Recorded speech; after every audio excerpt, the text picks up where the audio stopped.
আনোয়ারার উপকূলবর্তী এলাকা পার্কিচরে দিন দিন বাড়ছে নোয়াখালীর ভাসানচর থেকে পালিয়ে আসা রোহিঙ্গাদের আটকের ঘটনা। এসব ঘটনায় এলাকায় চাঞ্চল্যের সৃষ্টি হয়েছে, নিরাপত্তা নিয়ে উদ্বেগ দেখা দিয়েছে। স্থানীয়রা বলছেন, আনোয়ারায় দালাল চক্রের তৎপরতা দিন দিন বেড়েই চলেছে, যা পর্যটন ও ব্যবসায়িক পরিবেশের জন্য হুমকি হয়ে দাঁড়িয়েছে।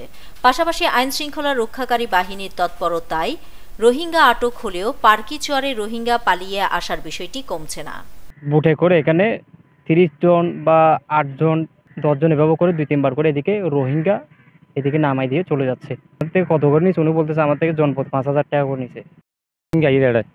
আইনের পরে লোয়াইন গেল আমি তার পুলিশ এলা নদরে তার হরনে হইনে পারে যাগই গাড়ি লই টেম্পুলে আই সাম্মাল টেম্পুলে তারা এভাবে আই মানে লামাই দিয়ে যাগই তার লামাই দূর তো চলে যাই বড় মেয়ে তারা 2-4 জন থাকে মানে দাসুরি লইরি তারা মানে আক্রমণ করবে আগে ফালাই দেয় যাগই মানে সারা খিড়কি মার লোয়াইন গেরি খিড়কি মারা নৌকা তো চলে যাগই এবার শুধু 2-4-5 বার দেখা 5 বার উড়ে দেখি আরো বেশি লামি। জানা যায়, একটি সক্রিয় দালাল চক্র দীর্ঘদিন ধরে রোহিঙ্গাদের ভাসানচর থেকে পালিয়ে পার্কিচর হয়ে মূল ভূখণ্ডে প্রবেশ করানোর চেষ্টা চালাচ্ছে। তারা সাধারণত ছোট ট্রলার বা নৌকায় করে হাতিয়া চ্যানেল অতিক্রম করে রাতের আঁধারে পার্কিচর ও তার আশপাশের এলাকায় ওঠে। বিশেষ করে বর্তমানে পার্কিচর টানেল সার্ভিস এরিয়ার আশপাশের এলাকা রোহিঙ্গা পাচারের একটি মূল রুট হিসেবে ব্যবহার করা হচ্ছে বলে ধারণা করা হচ্ছে।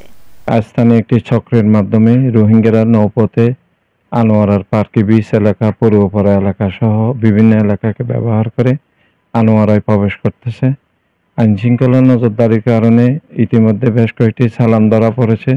গত 2 দিনে 2টা চালান ধরা পড়েছে। এটা আমাদের জন্য উদ্বেগজনক। এরা বিভিন্ন অপরাধে জড়িয়ে পড়তেছে, ছিনতাই, অসামাজিক কার্যকলাপ সহ এরা নানান পেশায় জড়িত হয়ে যাচ্ছে, যার কারণে আমাদের সমাজ ব্যবস্থায় বিরূপ প্রতিক্রিয়া সৃষ্টি হচ্ছে এবং প্রভাব পড়তেছে।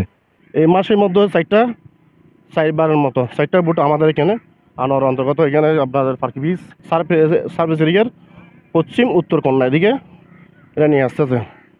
একটা দালাল সন্ধান পেয়েছি, আমি নাম্বার পেয়েছি, নাম হচ্ছে আপনার মুশা কামাল, যে বোটের মালিক, তার নিজস্ব বোট আছে এবং সে কী করে দালাল এই বিভিন্ন জন থেকে কন্ট্যাক্ট করে এক একজন 5,000 10,000 যারা 5,000 কোটি এটা নিয়ে আসে কী করে এটাকে চট্টগ্রাম বলে এবং মালয়েশিয়া বলে এদিকে নামাই দেয় পার্কি আমাদের পার্কি বিচে ওই পাশে মানিকে দিয়ে দেওয়া হয়েছে এবং রোজগার আমি নাম্বারটা আমি দিছি তাকে অ্যারেস্ট করার জন্য, বা তাকে ওই দালাল চক্রকে ধরতে পারলেই আমাদের এটা রুট করা যাবে। সাম্প্রতিক সময়ে বেশ কিছু রোহিঙ্গা ক্যাম্প থেকে পলায়ন করে আনোয়ারার পার্কি এবং ক্ষুদ্র গহিরা এলাকা দিয়ে তারা বেড়িবাঁধ এলাকায় এসে ওঠে। তো এই ঘটনাটা মাঝে মধ্যেই ঘটছে। ইতিমধ্যেই আমরা 2 দফা সেখানে স্থানীয় জনগণ কর্তৃক আটককৃত রোহিঙ্গাদের RRC।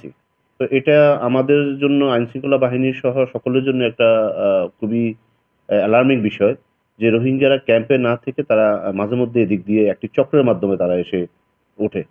কিন্তু যে চক্রের মাধ্যমে তারা ওঠে তারা খুব অল্প সময় এখানে অবস্থান করে। তারা রোহিঙ্গাদেরকে পানির মধ্যে রেখেই, অনেকটা পাড়ের মধ্যে রেখেই তারা সেখান থেকে খুব দ্রুততম সময়ে ত্যাগ করে, সেজন্য তাদেরকে আটক করা সম্ভব হয় না। তবে এখানে স্থানীয় যে চক্র আছে তাদেরকে আমরা শনাক্ত করার চেষ্টা করছি। তাদেরকে আইনের আওতায় এনে এই প্রবণতা রোধ করার জন্য আমরা আইনশৃঙ্খলা বাহিনী একটা প্রচেষ্টা গ্রহণ করছি। নিউজ ডেস্ক, দৈনিক পূর্বকোণ। কিছু টাকা না বাঁচিয়ে বাড়ি করুন বেস্ট সিমেন্ট 7 রিং সিমেন্ট দিয়ে। 7 রিং সিমেন্ট, ভিত্তি আগামীর।